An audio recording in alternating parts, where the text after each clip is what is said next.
और ऐसा नहीं कि सार्क के बारे में कुछ ऊपर-ऊपर से बता के छोड़ दिया। एकदम डिटेल में ऐसे बात करूँगा कि इसके बाहर क्वेश्चन्स आने की प्रोबेबिलिटीज़ बहुत ही कम हो जाएँगे। सीयूईटी, पीजी, यूजीसी नेट दे रहे हो तो ये जो भी मैंने फैक्ट्स यहाँ दिया है वही काफ़ी। ये टॉपिक साउथ एशियन यूनिवर्सिटी के एंट्रेंस के लिए भी बहुत रेलेवेंट हो जाएगा आपका।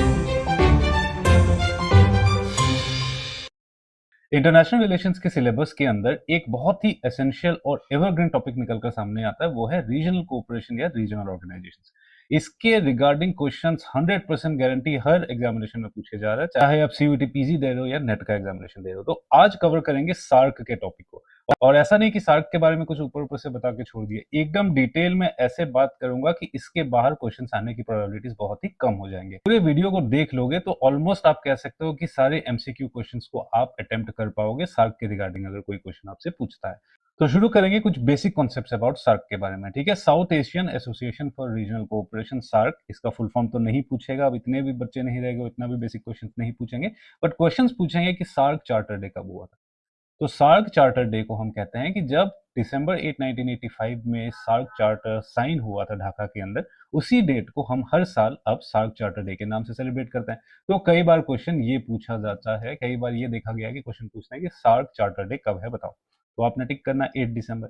ठीक है, तो शुरू जो था, जब फॉर्मेशन था तब 7 कंट्रीज से फॉर्म हुआ था, तो इस पे भी एमसीक्यू बनने की पॉसिबिलिटी है कि which of this following countries had joined SAARC at a later time. Afghanistan. 2005 से डिस्कशन शुरू हो गया था, 2005 में ही जो है अफगानिस्तान को सार्क में ऐड करने के लिए डिस्कशन उसके शुरू हो गए थे। 2007 तक जाते जाते फाइनली सार्क में अफगानिस्तान ऐड हो गया था। फिर से बोल रहा हूँ, टेलीग्राम ग्रुप को अगर नहीं ज्वाइन किया है तो टेलीग्राम चैनल को जाकर ज्वाइन कर लो, क्योंकि unlimited number of mind maps और पूरे दिन भर बैक टू बैक एमसीक्यूज उस पर डालते रहता हूँ, तो वहां एसोसिएट हो जाओगे तो कई सारी चीजें आपको मिल जाएंगी जो यूट्यूब में नहीं पॉसिबल हो पाता है। हेडक्वार्टर के रिगार्डिंग इंपॉर्टेंट क्वेश्चन पूछे जा सकता है कि काठमांडू में इसका हेडक्वार्टर है, जिसको सेक्रेटेरिएट कहते हैं, सार्क सेक्रेटेरिएट बिल्डिंग है काठमांडू के अंदर, जो एस्टेब्लिश हुआ था 16 जनवरी 1987। तो ये सब जो छोटी-छोटी चीजें ना, इनको ध्यान रखना कि ये चीजें तुम्हें कंफ्यूज कर सकते हैं।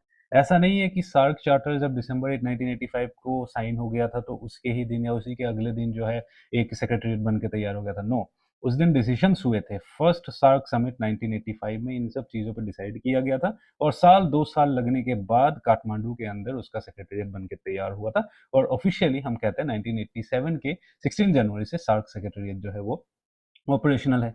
उसको हेड कौन करते हैं? उसको हेड करते हैं secretary general. Present secretary general कौन है? मोहम्मद गुलाम सरवर, बांग्लादेश से। पूरा एक लिस्ट बनाया हुआ है, एंड की तरफ वो लिस्ट मिल जाएगा तुम्हें। अगर इसके नोट्स वगैरह चाहते हो टेलीग्राम ग्रुप से जाके ले सकते हो। ऑब्जर्वर स्टेटस दिए हुए हैं। अब क्या है, पहले ओरिजिनेट ये शुरू हुआ था 7 मेंबर्स के साथ, बाद में 2008 में जाके 2007 में जाके एक मेंबर और जुड़ गया। ये मेंबर कौन है? ये मेंबर है अफगानिस्तान। ठीक है, तो अब टोटल 8 मेंबर्स हैं, 8 मेंबर्स हैं टोटल, और 9 ऑब्जर्वर्स हैं। ये भी इंपॉर्टेंट है एमसीक्यू क्वेश्चन के लिए कि which of the following is not an observer of SAARC, which of the following is an observer of SAARC, so on and so forth. ठीक है, तो 9 ऑब्जर्वर्स हैं, उनके भी नाम मैंने लिख दिए हैं: Australia, China, European union, Iran, Japan, Mauritius, Myanmar, south Korea, United states of America. Crucial players इसके अंदर जो है, चाइना हमें देखने को मिल रहा है, बहुत ही क्रूशियल प्लेयर है। चाइना को ऐड करना एज एन ऑब्जर्वर वो बहुत ही क्रूशियल मोमेंट था, बट क्योंकि हम सीयूईटी पीजी और यूजीसी नेट के लिए प्रिपरेशन इस वक्त ये वीडियो मैंने बनाई है, तो ज़्यादा डिटेल में डिस्क्रिप्टिव चीज़ों पे नहीं जाऊँगा। पीएसआईआर के रिगार्डिंग अगर आप प्रिपरेशन कर रहे हो पीएसआईआर ऑप्शनल के लिए, तो आपको और डिटेल में जानने की आवश्यकता है कि चाइना कैसे आया, चाइना के आने से क्या-क्या चीज़ें बदली, what changes have occurred, India को क्या बेनिफिट्स हैं, इंडिया को क्या डिसएडवांटेजेस हैं, ये सारी चीज़ें आपको सीखना है अगर आप पीएसआईआर ऑप्शनल की तैयारी कर रहे हो। अगर simple CUET, PG, UGC NET दे रहे हो, तो ये जो भी मैंने फैक्ट्स यहाँ दिया है वही काफ़ी है। मैं फिर से कह रहा हूँ, जो भी फैक्ट्स मैं आज इस लेक्चर में बता रहा हूँ, उसके बाहर क्वेश्चंस आने की पॉसिबिलिटी तुम्हारी बहुत ही कम है, और अगर आते हैं तो समझना कि वो बहुत ही डिफिकल्ट लेवल ऑफ एग्जामिनेशन और कोई भी नहीं कर पाएगा उसको। ठीक है, सो 2021, एज ऑफ 2021 हम कहते हैं कि 3% ऑफ वर्ल्ड्स लैंड एरिया है, 21% ऑफ वर्ल्ड्स पॉपुलेशन है, और अप्रोक्सीमेटली 5.21% ऑफ ग्लोबल इकोनॉमी जो है इस पर्टिकुलर साउथ एशियन रीजन के सारे ही कंट्रीज के बीच शेयर होता हुआ देखने को मिलता है। की एग्रीमेंट की अगर हम बात करें तो south Asian free trade agreement नाम का एक एग्रीमेंट, फ्री ट्रेड एरिया नाम का एक एग्रीमेंट इन देशों के बीच चलता है, जो 1 जनवरी 2006 से ऑपरेशनल हो गया था। इसके बारे में डिटेल में और जानेंगे थोड़ी देर बाद, क्योंकि साफ्टा एक बहुत एसेंशियल टॉपिक है क्वेश्चंस के लिए, उसको थोड़ी देर बाद अच्छे से देखेंगे। बैकग्राउंड, शुरुआत कैसे हुई इसकी, प्लानिंग की शुरुआत कैसे हुई?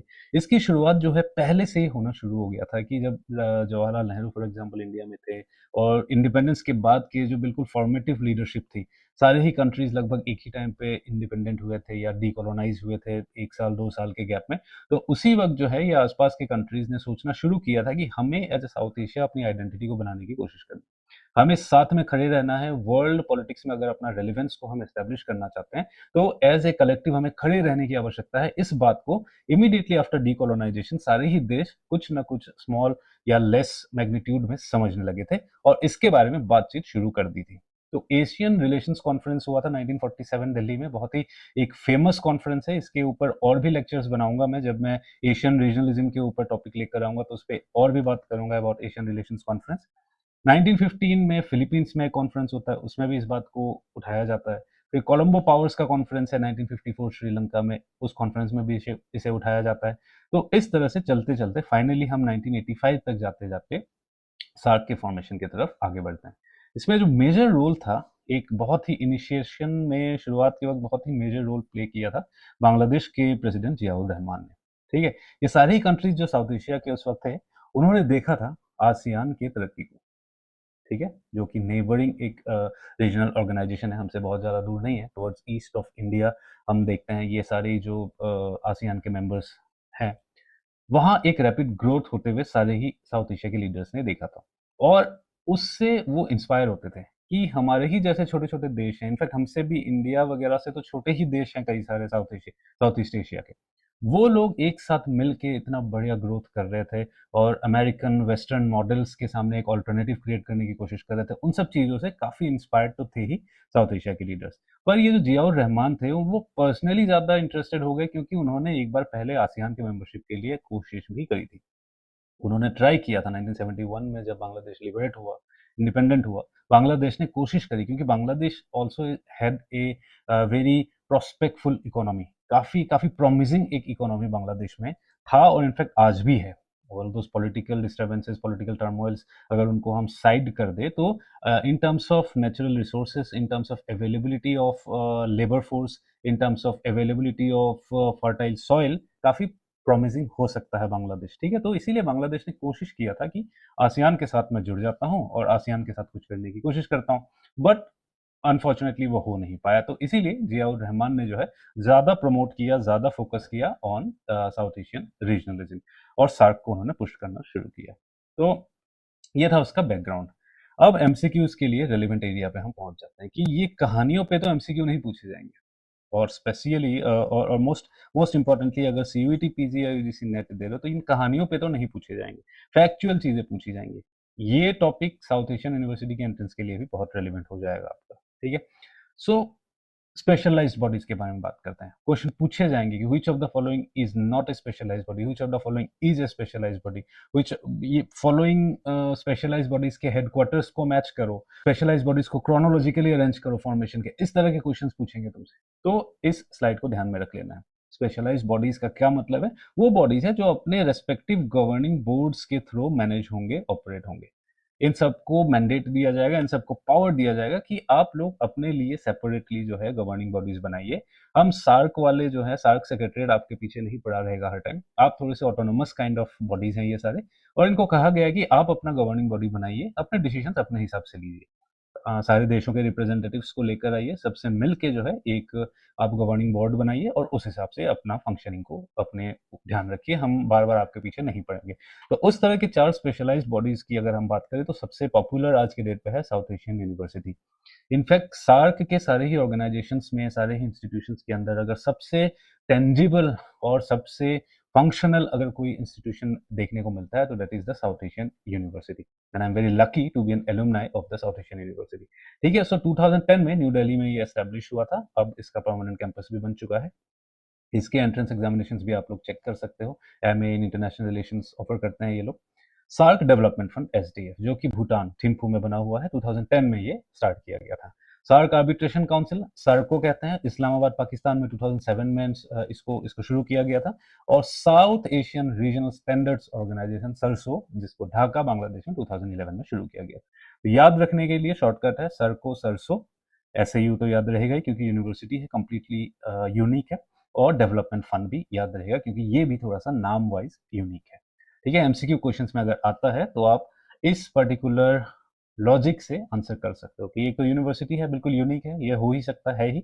दूसरा है डेवलपमेंट फंड, ये भी थोड़ा सा यूनिक है। बाकी सरसों को याद रख लोगे तो 4 स्पेशलाइज्ड बॉडीज ऑफ सार्क आप लोग फटाफट से जो है टिक कर सकते हो।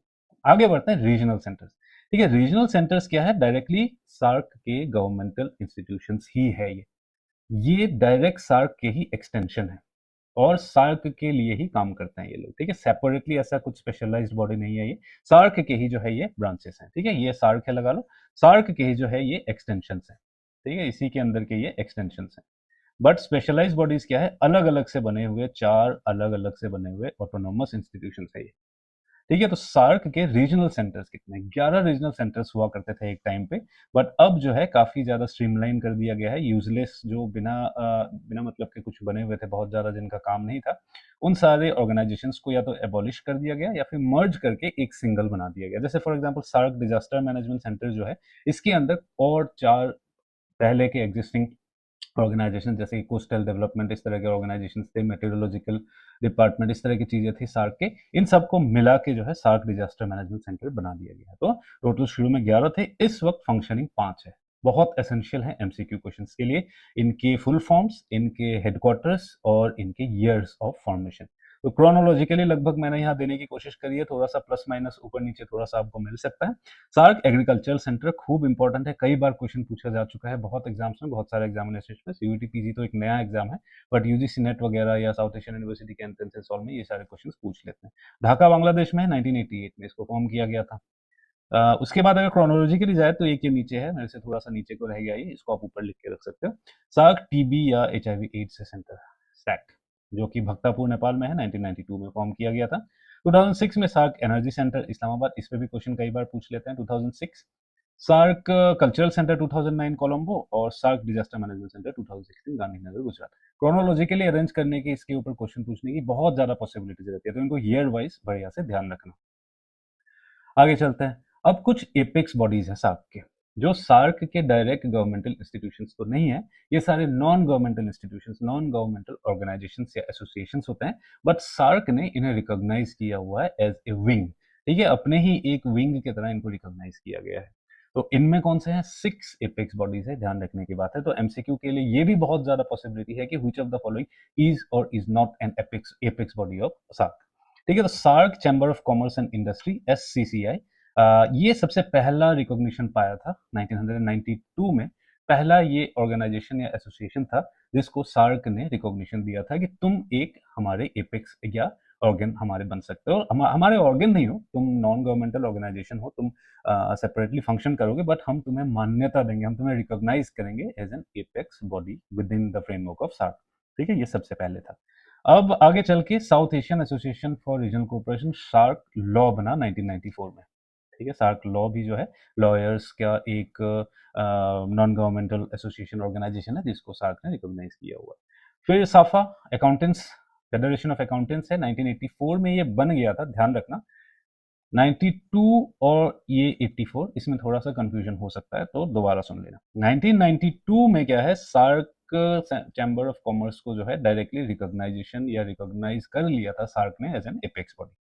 1984 में ये फेडरेशन ऑफ अकाउंटेंट्स बना था, ये क्रिएट हुआ था, फॉर्म हुआ था, सार्क ने इसे रिकॉग्नाइज उसको नहीं किया था, बाद में जाके सार्क ने इसको रिकॉग्नाइज किया था। इसीलिए जो है फर्स्ट रिकॉग्नाइज्ड इंस्टीट्यूशन हम देखते हैं, फर्स्ट रिकॉग्नाइज्ड इंस्टीट्यूशन हम कहते हैं चैम्बर्स ऑफ कॉमर्स को। ठीक है, हालांकि बना तो था पहले फेडरेशन ऑफ अकाउंटेंट्स, बट उसको सार्क ने तब तक रिकॉग्नाइज नहीं किया था as one of its apex body. ठीक है, आगे चल के साउथ एशिया फाउंडेशन है, 2000 में बना था। फोसवाल है, 2001 में बना था। और ये साइवेक है, 2011 में बना था। बहुत इंपॉर्टेंट है, फिर से कह रहा हूँ, एब्रिविएशन, ईयर ऑफ फॉर्मेशन का क्रोनोलॉजी, इन सब चीजों को एक बार ध्यान रख लेना। ठीक है, आगे चलते हैं। अब एक बहुत ही क्रूशियल टॉपिक है, trade and cooperation with in south Asia. ठीक है, साउथ एशिया में ट्रेड कोऑपरेशन की क्या बातचीत होती है, क्योंकि एंड ऑफ द डे अगर पैसा की बात नहीं कर रहे हो आप, तो फिर क्या ही रीजनल कोऑपरेशन, रीजनल इंटीग्रेशन की बात कर रहे हो। ठीक है, आसियान जो है एंड ऑफ द डे पैसे की बात करता है, मतलब कल्चर, रिलीजन, इन सब चीज़ों की बात, कल्चर, कस्टम्स, इन सब चीज़ों की बात तो करता है वो, पीपल टू पीपल कॉन्टेक्ट, इन सब चीज़ों की बात करता है। बट अगर रीजनल ऑर्गेनाइजेशन हो तो एंड ऑफ द डे कहीं ना कहीं इकोनॉमिक मोटिव तो रहेगा ही आपका ना, कि साथ में ट्रेड करो, साथ में इकोनॉमिकली ग्रो करो, जस्ट लाइक यूरोपियन यूनियन और या ब्रिक्स या जो भी ऑर्गेनाइजेशंस बने हैं रीजनल ग्रुपिंग्स, उनका यही ऑब्जेक्टिव होता है। सो अगर ट्रेड की ही नहीं बात कर रहे हो तो क्या ही कोऑपरेशन कर रहे हो। तो अगर trade regarding cooperation regarding south Asia में किस तरह की बातें हैं, किस तरह के प्रोविजन है उसको लेकर, तो सबसे पहले हमने शुरू किया था SAARC preferential trading agreement SAPTA, ठीक है, जिसके अंदर हमने बात किया था कि ये जो हम 7 या 8 जो भी मेंबर्स हैं, पहले तो 7 ही थे, उस वक्त जब साप्ता शुरू हुआ था तब 7 मेंबर्स थे, तो उन्होंने बात करी थी कि ये जो 7 मेंबर्स है, हम लोग आपस में इस तरह का एक अरेंजमेंट बनाते हैं, इस तरह की एक एग्रीमेंट बनाते हैं कि हमारे आपस में सेल किए हुए गुड्स में जो है हम थोड़े से लेस अमाउंट ऑफ टैक्सेस या टैरिफ्स लगाने की कोशिश करते हैं। ऐसी कुछ बातचीत, ऐसा कुछ फॉर्मुलेशन हम करते हैं। फॉर एग्जाम्पल बांग्लादेश में मैं से जूट बना रहा हूँ और जूट को इंडिया में बेचना चाहता हूँ, तो थोड़े से कम टैक्सेस मेरे पे लगे, ठीक है। या मैं इंडिया हूँ, मैं इंडिया में एक टेक्सटाइल इंडस्ट्री हूँ, मैं शर्ट्स बनाता हूँ, मैं नेपाल से कॉटन लेकर आना चाहता हूँ फॉर एग्जाम्पल, मैं चाहता हूँ कि थोड़ी से कम रेट पे मुझे, कम इंपोर्ट ड्यूटी पे मुझे जो है वहां से चीजें मिल जाए। तो टैरिफ्स के ऊपर पहले बात हुई थी सार्क प्रेफरेंशियल ट्रेडिंग एग्रीमेंट के अंदर, इसको साइन किया गया था 11 अप्रैल 1993 ढाका में। बट ये केम टू फोर्स, फाइनली सारे ही वापस आके गवर्नमेंट्स जो है इसको रेटिफाई करेंगे, पास करेंगे, अपने अपने पार्लियामेंट में एक्सेप्ट करेंगे, उतने में थोड़ा टाइम लग जाता है। तो 7 दिसंबर 1995 को जो है ये केम टू फोर्स हो गया। तो इसको ध्यान रखना, कई बार कंफ्यूजन हो सकता है एग्जाम में कि साइंड और केम टू फोर्स दो अलग अलग डेट्स पे होते हैं, ठीक है। तो इसका जो आइडिया है श्रीलंका ने प्रमोट किया था the 6th SAARC summit in Colombo, ठीक है। कोलंबो के 6th समिट में श्रीलंका ने इसके बारे में प्रमोट करना शुरू किया, बातें शुरू हुई 1991 में, और नेक्स्ट 3-4 ईयर्स के अंदर जो है ये ऑपरेशन हो गया साप्टा। ध्यान रखने की बात है कि ये क्या करता है, ये प्रेफरेंशियल टैरिफ्स करता है on trade between members in selected goods. Preferential tariffs रखे जाएंगे कि आपस में जो हम चीजें खरीद बेच करेंगे उसको थोड़े कम रेट में करेंगे। जैसे कि for example SAARC countries 7 members हैं, अगर हम फॉर इंस्टेंस अमेरिका को कुछ चीज बेचते हैं तो से फॉर एग्जांपल 50% उनसे हम चार्ज करते हैं, बट वही चीज अगर हम बांग्लादेश को बेचेंगे या श्रीलंका को बेचेंगे तो हम 20% उनसे चार्ज करेंगे, प्रेफरेंशियल टैरिफ्स हम उनके ऊपर लगाएंगे। इस तरह का एक अरेंजमेंट जो है साप्टा के अंदर किया गया था। अब यहाँ ध्यान रखने की चीज है कि एक पॉजिटिव लिस्ट नाम का एक कॉन्सेप्ट आया था साप्टा के अंदर, ठीक है। पॉजिटिव लिस्ट का क्या मतलब है, सिर्फ और सिर्फ उन्हीं गुड्स के ऊपर प्रेफरेंशियल ड्यूटीज लगेगी जिन गुड्स को मेंशन किया जाएगा। एक लिस्ट बनाएगी हर देश, इंडिया फॉर एग्जांपल एक लिस्ट बनाएगी कि मेरे से फलाने फलाने चीजें अगर खरीदोगे तो मैं प्रेफरेंशियल टैरिफ लगाऊंगा, या मैं फलाने फलाने चीजें तुमसे लाऊंगा तो प्रेफरेंशियल टैरिफ पे लूंगा, ठीक है। एक पॉजिटिव लिस्ट होगी, उसके बाहर के सारी चीजें जो है उस पर नॉर्मल रेट्स लगेंगे।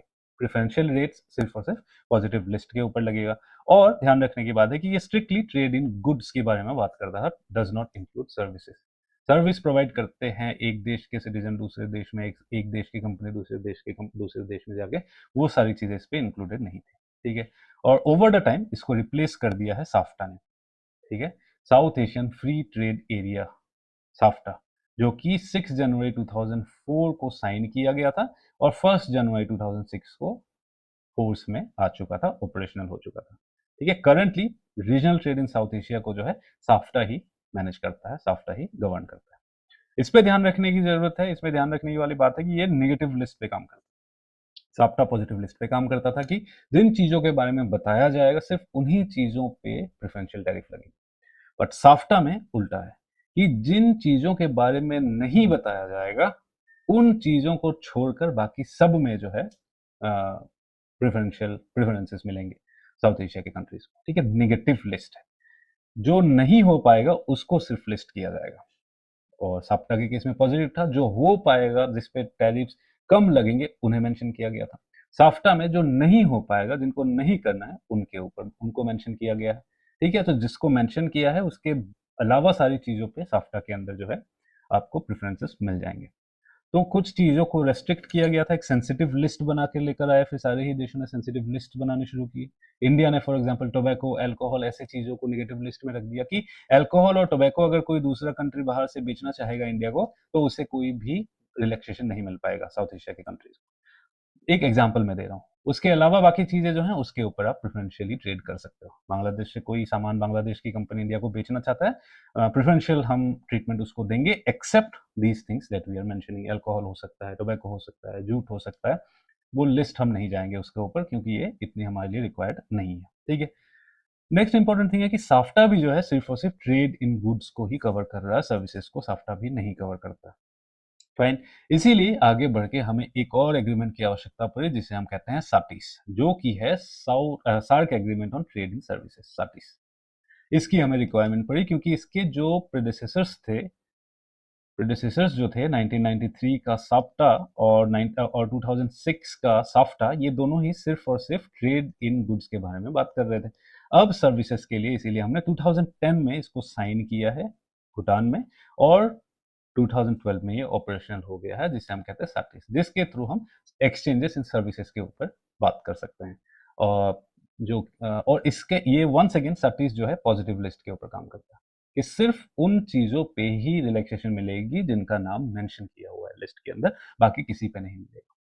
ठीक है, और गेट्स प्लस अप्रोच फॉलो करते हैं। गेट्स क्या है? डब्ल्यूटीओ की जो ट्रीटी है, general agreement on trade in services, इस पे जो जो सर्विसेज कवर्ड है उन सर्विसेज के प्लस एक्स्ट्रा साउथ एशिया के रिक्वायरमेंट के हिसाब से और भी कुछ कुछ सर्विसेज टाइम टू टाइम रखे जा सकते हैं। ठीक है, गैट्स प्लस अप्रोच को ये फॉलो करते हैं, पॉजिटिव लिस्ट को फॉलो करते हैं।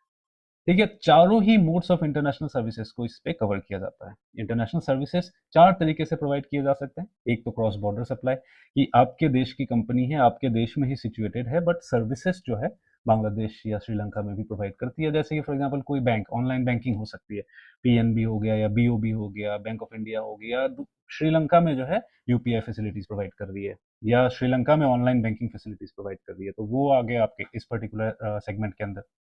नेक्स्ट किस तरह से प्रोवाइड किया जा सकता है? कंजम्पशन अब्रॉड, दूसरी जगह दूसरे देश में जो भी कंजम्पशन हो रहा है, जैसे कि फॉर एग्जांपल यहाँ से टूरिस्ट कोई जाता है या श्रीलंका से कोई मेडिकल ट्रीटमेंट के लिए इंडिया आता है, ये भी सर्विसेज ले रहे हैं, वो श्रीलंका से लोग आके इंडिया में सर्विसेज ले रहे हैं, तो उसको भी कवर किया गया है इस एग्रीमेंट के अंदर। नेक्स्ट है कमर्शियल प्रेजेंस, की कोई इंडिया की कंपनी जो है वहां जाके एस्टेब्लिश कर रही है service provider, DTDC for example courier company है, वो जाके से नेपाल में अपना कंपनी एस्टेब्लिश करती है, अपना ब्रांच ऑफिस खोलती है, उस केस में भी इसको इंक्लूड किया जाएगा। या फिर persons of natural presence of natural person, India से कोई प्रोफेसर गया है श्रीलंका के किसी यूनिवर्सिटी में पढ़ा रहा है, पाकिस्तान से कोई डॉक्टर आया हुआ है इंडिया में प्रैक्टिस कर रहा है, नेपाल से कोई आया हुआ है आईटी कंसल्टेंट इंडिया में काम कर रहा है, तो इस तरह के जो लोग खुद जाके दूसरे देश में सर्विसेज प्रोवाइड करते हैं उसको भी कवर किया गया है। ठीक है, अब इस पे मैंने एनलिस्ट कर दिए हैं सार्क समिट्स के बारे में। 1985 से लेके 2014 में लास्ट सार्क समिट हुआ था, 18th SAARC summit was the last summit, उसके बाद से सार्क समिट्स हुए नहीं है, लगभग 12 साल हो चुके हैं। ठीक है, तो इसको मैंने एनलिस्ट कर दिया, इसको आपने याद रखना है। और ये जो इस वाले कॉलम में मैंने इंपॉर्टेंट मेजर आउटकम्स दिए हैं एमसीक्यूज के लिए, ये भी इंपॉर्टेंट हो जाएंगे। ठीक है, इसको मैं रीड आउट नहीं करूंगा, आप स्क्रीनशॉट ले सकते हो, माइंड मैप की तरह चाहो तो टेलीग्राम ग्रुप में भी ऑलरेडी मिल जाएगा, उसको भी ले सकते हो जाके। तो for example third SAARC summit 1987 में क्या है, SAARC regional convention on suppression of terrorism को साइन किया गया था। ठीक है, SAARC convention on narcotic drugs को कब किया गया था, ये भी इस तरह के एमसीक्यू क्वेश्चन आपसे पूछ सकते हैं कि साप्टा एग्रीमेंट कब साइन हुआ था, कौन से सार्क समिट में साइन हुआ था, कहाँ साइन हुआ था। ठीक है, तो ये सारे मैंने लिस्ट बना दिए कि साफ्टा कब साइन हुआ था, इस्लामाबाद में 2004 के समिट में साइन हुआ था, तो इस चीजों को आपने ध्यान रखना है, इन सब चीजों को। सार्क समिट्स का मैंने लिस्ट बना दिया। अब जो है सार्क ने टाइम टू टाइम कुछ स्पेसिफिक थीम्स के ऊपर डिजिग्नेट किए थे सालों को, जैसे कि 1991 को उन्होंने SAARC year of shelter declare किया था, तो ये भी बहुत ज्यादा एमसीक्यूज के लिए इंपॉर्टेंट हो जाएंगे आपके लिए। ठीक है, इसको भी ध्यान दे देना, इसको भी मैं रीड आउट नहीं करूंगा, ऊपर ऊपर से एक आध बता देता हूँ। सार्क ईयर ऑफ लिटरेसी 96 को किया था, ईयर ऑफ बायोडाइवर्सिटी 99 को किया था, इनमें से जितने पॉसिबल हो पाए आप कर लो। ठीक है, ये सारे मैंने लिस्ट कर दिए। SAARC year of cultural heritage किया था उन्होंने 2016 में, so on and so forth. ठीक है, एक और इंपॉर्टेंट टॉपिक है सार्क एक्सटेंडेड डिकेड्स, इसके ऊपर भी क्वेश्चंस पूछने के बहुत ज्यादा पॉसिबिलिटीज हो सकता है, और ये छोटा सा टेबल है, इसको आप क्विकली याद कर सकते हो कि 91 से लेके 2000 तक का जो डिकेड था उसको सार्क ने decade of the girl child declare किया था। 2001 से 10 को उन्होंने राइट्स ऑफ द चाइल्ड, 2006 से 2015 को पॉवर्टी एलिवेशन, 2010 से 2020 को इंटर रीजनल कनेक्टिविटी के लिए उन्होंने फिक्स किया था एक्सटेंडेड डेकेड। इसको भी ध्यान रखना, एमसीक्यू के लिए इंपॉर्टेंट हो जाएगा। लास्ट मैंने सार्क सेक्रेटरी जनरल्स का लिस्ट बना दिया, सबको तो नहीं याद रख पाओगे, ये संभव नहीं है। फर्स्ट को याद रख लेना अब्दुल एहसान फ्रॉम बांग्लादेश, प्रेजेंट को याद रख लेना मोहम्मद गुलाम सरवर फ्रॉम बांग्लादेश, और इंडिया के जो भी सेक्रेटरी जनरल्स बने थे उनको जरूर याद कर लेना, जैसे कि कांत किशोर भार्गवा बने थे सेकंड, आगे चल के शीलकांत शर्मा बने थे। ठीक है, इनको ध्यान में रख लेना। तो ये जो है इसके बाहर सार्क के क्वेश्चंस पूछ पाने की पॉसिबिलिटीज बहुत कम है। ये जो पीपीटीज हैं इनके एक बार 2-3 बार वीडियो को चला के अगर देख लोगे तो उम्मीद है कि लगभग 99% हम कह सकते हैं कि सार्क के रिगार्डिंग क्वेश्चंस आपके सारे कवर हो जाएंगे। प्लस इसको टॉप अप कर लेना करंट अफेयर्स रिगार्डिंग, अगर कुछ हाल फिलहाल में पिछले 1 साल के अंदर आया तो उसको भी ऐड कर लेना, ठीक है। सो चैनल को सब्सक्राइब नहीं किया तो सब्सक्राइब कर लो, वीडियो को लोगों के साथ शेयर करो और टेलीग्राम चैनल को भी जाके क्विकली ज्वाइन कर लो।